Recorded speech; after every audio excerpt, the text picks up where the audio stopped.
Hey guys, it's me again, Eric here at Mountaintop 9, and in this video, I want to tell you about the album The X Factor from Iron Maiden. Released in 1995, this album is very notable because it is the first of two albums to feature Blaze Bayley on the lead vocals. You know, after Fear of the Dark, Bruce Dickinson left the band for a little bit, okay, and he didn't return until Brave New World. Well, Iron Maiden had to keep moving along. Do you think they were just going to sit around and do nothing?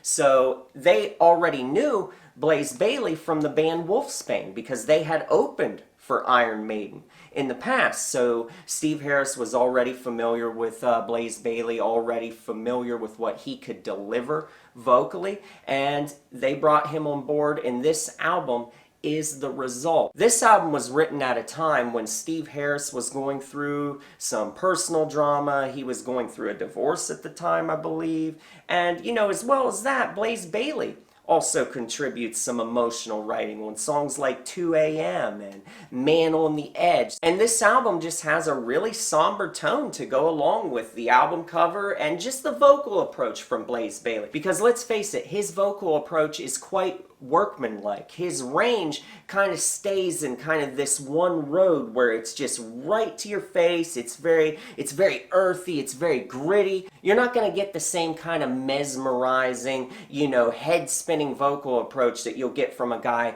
like Bruce Dickinson. I mean, let's face it, when Bruce Dickinson, when he'd walk up to a microphone and when he'd open his mouth, the stuff that came out was just superhuman. All right, it was next level stuff. And then, you know, you have Paul Di'Anno where it's kind of that punky, kind of streetwise, but it had a certain type of flair to it as well. Well, Blaze Bayley, all I can describe is it just feels very real and immediate. It's kind of gut-punching stuff. You know, when Blaze is singing lines on tracks like 2 a.m. and The Edge of Darkness, you can really feel like the emotion in what he's singing. He feels like he's coming at things in a very authentic way.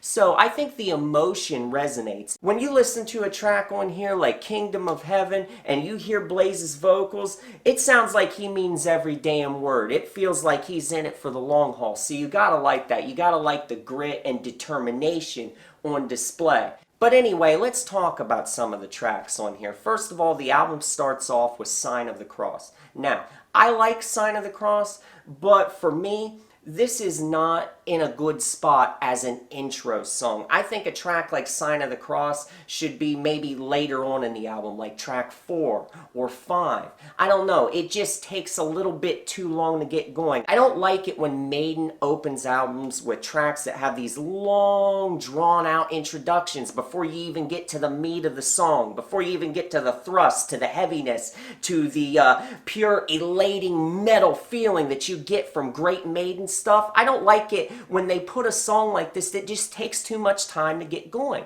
Like I said, Sign of the Cross is a decent song. I have no problem with the song on its face, but it's not one that I'd like to hear right at the beginning of an album. Just think about how an album like Peace of Mind began, okay? Think about the furious drums and those primal metal guitars when Where Eagles Dare comes blowing into the picture. Just how great you feel when that song starts out. That album sucks you in right away. That is how you begin a great Maiden album, in my opinion. You know, when you have this long, quiet introduction, it just takes time to set up.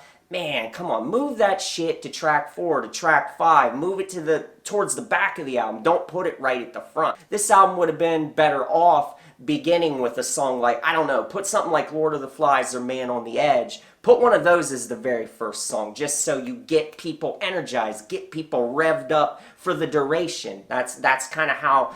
That's how I feel that you should open a metal album. But anyway, Sign of the Cross, decent song. It's okay. Kind of goes on a little bit too long, but you got some good moments in there. Great lead work, as usual. Great bass playing from Steve Harris. But moving past that song, the album picks up some energy for a couple songs in a row when you got songs like Lord of the Flies and Man on the Edge, especially on Man on the Edge. That song has a really blistering pace to it for a Maiden tune, and the song lyrically was inspired by the film Falling Down, which stars Michael Douglas. And you know, the chorus is a little bit redundant, how you got Blaze just repeating Falling Down over and over and over again, but it's still a catchy song. And moving on, I must point out Fortunes of War, my favorite part in this song. In Fortunes of War, you have some memorable guitar lines which just twist your brain into a pretzel. It's really good, bluesy feeling stuff. Just really classy stuff from Dave Murray on the guitar. And I want to say in this video, I don't know if I've ever said it before, but I was thinking the other day, man, when I was listening to Maiden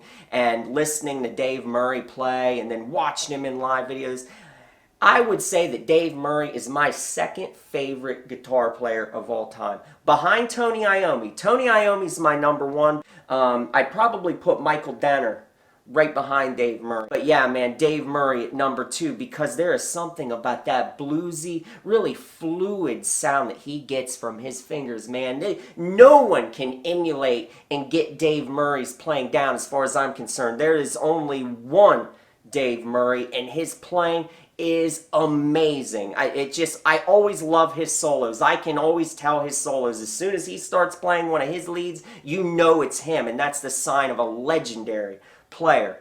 And Fortunes of War has some great playing from him, man. And then moving along further in the album, when you get to tracks like Kingdom of Heaven, Blood on the World's Hands, The Edge of Darkness, 2 a.m., The Unbeliever, it is just one track after another which really keep you kind of mired in this kind of dark, reflective mood. These songs really have that. Even though a song like Kingdom of Heaven, it kind of feels uplifting in a way, that song does kind of feel like it's trying to like lift your spirits quite a bit. Just the way the leads are in that song, like the bridge and stuff, they're filled with this somberness. You still get that solemn feeling throughout the lead work later on in that track. When you get to Blood on the World's Hands, man, that is really moody, reflective type stuff, and I really like it. Just love the guitar playing. Actually, I love the guitar playing later on in Blood on the World's Hands so much that I kind of wish it would just keep going. There's this guitar part late in the song where Blaze Bayley comes in and starts repeating that refrain, blood on the world's hands, blood on the world's hands. When he comes in and he's repeating that line, there is a guitar melody that is playing beneath that. And it's so damn good. It's so delicious. I wish it was like a bowl of Lucky Charms. You know those marshmallows in the Lucky Charms cereal? Well, that's how good that guitar line is, man. I just love picking all of the marshmallows out of a Lucky Charms bowl and just putting them in my hand and stuffing them right down my goddamn gullet. Well, I'll tell you what. If that guitar line, if I could get it out of the song, turn it into marshmallow form and just eat it, man, I would. That's how fucking good that guitar melody is. It's so good that I don't even want Blaze to come in and put his voice over top of it. I just want to hear that guitar line go on for like a minute or two longer. Just to really bask in the awe-inspiring, like catchy, melodic nature of it. It's so damn good. So Blood on the World's Hands, man, that is one of my favorites on the album. And moving along on the album, there's a song on here called 2 a.m., which fits in with the overall downbeat tone of some of these songs. It's a track where the lyrics were written by Blaze Bayley when he got off work one night, okay? He had been performing as a musician, as a vocalist and all this shit, and trying to find success for a while. And I guess when he couldn't find the success that he needed to sustain himself, he had to go back to like just working a regular job. And I guess the lyrics were inspired by that time in his life where he got off work late one night and just sat down, started watching TV, and just started thinking, man, why am I here? What is my purpose? You know, just kind of feeling lost, just that existential type feeling that people get at times where they kind of wondering where they're going. They feel like they're stumbling through life. And that's what this song 2 a.m. is inspired by. That's why Blaze wrote the lyrics to this track. And it's a good one. And you got some really good catchy melody lines in here. What else would you expect from Iron Maiden? Now this album may not have Adrian Smith because he had been out of the band for a while at this point. But you know, you got Dave Murray, of course, who is a fucking god on the guitar. And then you've also got Yannick in the band. And you know, even though I don't like all the stage antics that Yannick gets up to, you know, spinning around and acting like a goddamn trapeze artist and all the shit that he does, I don't like that stuff. Well, he plays the guitar just fine despite that, and he also has quite a few songwriting credits on this album, Yannick does. So he did contribute to creating and making this album what it was.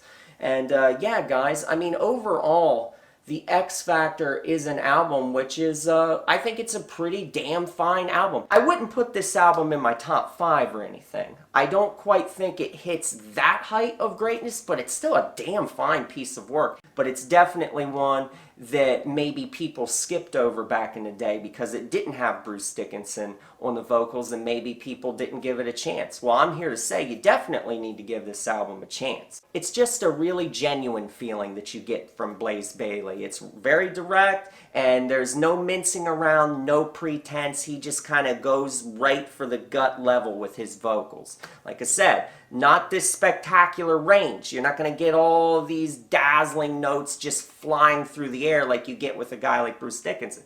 Just an honest, straightforward approach. That's kind of the road that Blaze Bayley drives down, and I think he acquits himself quite well on this album. Now, in the long run, was he cut out to sing in Maiden long term, doing the entire discography live? Having Blaze do all of those Bruce era songs in the live setting, I think that that's something where you see him straining quite a bit in the live setting. Like if you watch any of the live videos of shows from that era, that's what was really kind of tough on Blaze, all right? Because he has a very specific range. And, it's very hard for anyone to step into Maiden and try to emulate what Bruce was doing. So, yeah, if you watch a live video and you see Blaze trying to do certain Bruce-era songs, man, yeah, it looks like he's straining. But who the hell wouldn't? But as far as singing his own material, sounds really damn good, man. And that's why I gotta recommend that you check out the X Factor if you never have. You've got just great playing, a really good mood on this album, kind of a darkness had kind of settled over the Maiden camp during this time, but they were churning out really good material. And the proof is in the goddamn pudding. The X Factor is a very worthy album, one you should definitely check out. And while you're at it, obviously you should probably check out Virtual 11 as well. I love the opening tune on there, Future Real. It is so damn good. Now, you've also got tracks on there like Angel and the Gambler, which I cannot stand. That song really kind of gets on my damn nerves. But overall, Virtual 11, it has some good tracks on there. It's nowhere near as good as the X Factor, mind you. But still, if you like the Blaze era, if you like an album like the X Factor, obviously you're going to want to listen to Virtual 11 as well. And I'm sure all you Maiden fans watching this video, I'm sure you've already listened to Virtual 11. But yeah, I will save that for another time. I'm not going to say anything else I think about Virtual 11 because maybe I'll want to do a review sometime in the future just for that album. So for now, that's all I'm going to say. Definitely listen to the X Factor. It is a solid album. And in the comments, I want you to let me know, what do you think of the X Factor? What are your favorite songs on this album? I'll pick 3 right now, okay? I'm going to go with Judgment of Heaven, Blood on the World's Hands, and I guess I'll say 2 a.m., but it's awfully hard. I also want to say Fortunes of War as well, so it's really hard. Let me just pick 2, Kingdom of Heaven and Blood on the World's Hands. And I hope you enjoyed this video, guys. I'll be seeing you again real soon.